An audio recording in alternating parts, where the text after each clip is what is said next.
So, power rankings, yeah, so we'll get straight into it. Number 10, I have Steve. It's been a long summer for him, hot, putting up with Eddie Maguire going, and it's been brutal. Our boys, he's not really coping. He's progressively making his team worse, which seems impossible, but yeah, he's doing it, and he's trying to bum hunt a Frenchman as well, and it's just backfiring, which is quite funny to watch.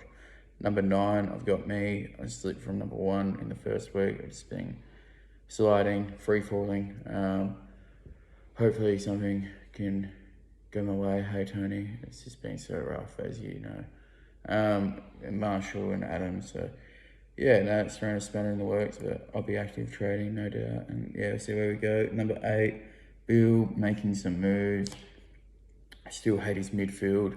I think he's got to split a couple of the guns still. Maybe a Danger, maybe even a Phillips, but it seems like everyone genuinely doesn't rate Phillips. And then 7, I've got Simon. I think he seeming to be alright. I don't know. But his forward line's pretty fucked. It's got Gunston and Zaharakis on field, so that's a bit of a fucking mess. But yeah, he's got good midfield depth though, which he'll need because he's been hit by injuries pretty bad already as well. But yeah, so then number 6, I have JD. I feel like he's just been probably reaching a bit with his trades, and I don't really like a fair bit of his side. I'm just trying to get it up so I can see it. High tech tonight with a laptop, but yeah, he got pretty weak forward line. Vandermeer, it seems gross. Oscar Allen, I'm not sold on. I know he's an Eagle, but and then Zach Fisher as well. I don't know. This is a lot of risks, but might pay off. But yeah, it'd be interesting. Oh, and I hate fucking his main man, Zach Merritt, the fucking dweeb. But yeah, so that's that. Number 5, I have Ethan. His side's weird. I feel like it's some real high points and some real low points, but maybe they'll pay off. I just not sold on some of the midfielders that he seems to be sold on, like Prestia and Rockcliffe and Jamont and Lyons and Akers. I mean, Akers is probably going to go 105 if you ask even, but I'm just not convinced. And some of his forward line too is pretty dicey. Some guys who are real solid and then some who are real shit, like Schoenberg and Hunt and Myercheck. That name haunts me. Number 4, I have Pat.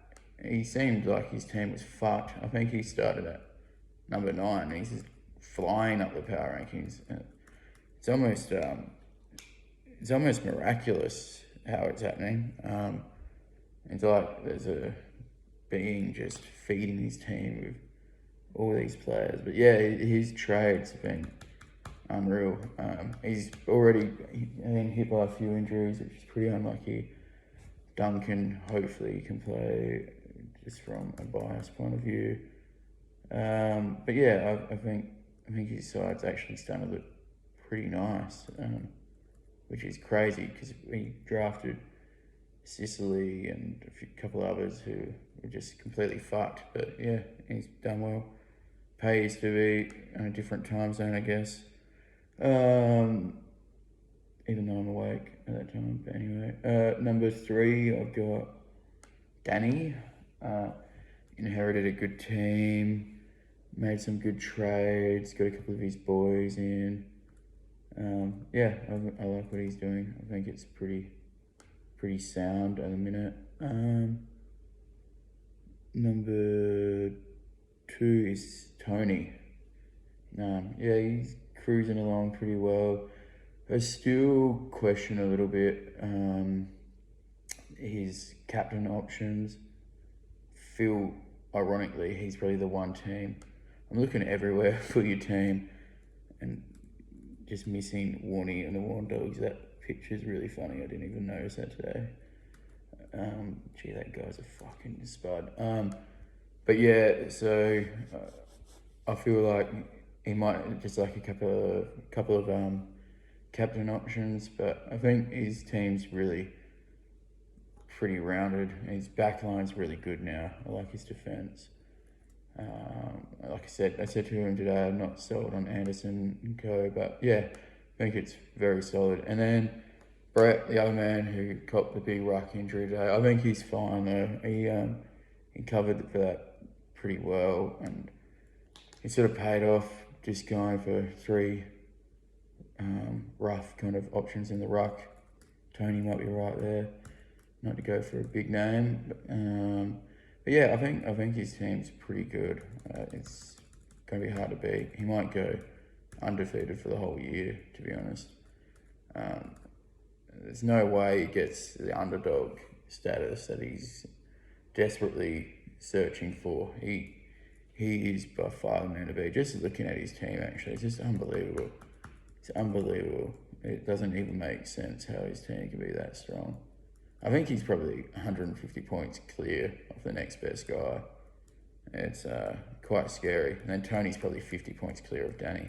And the rest of us is in the cellar just trying to fucking build something. But yeah, anyway, as our last champion would say, Uru.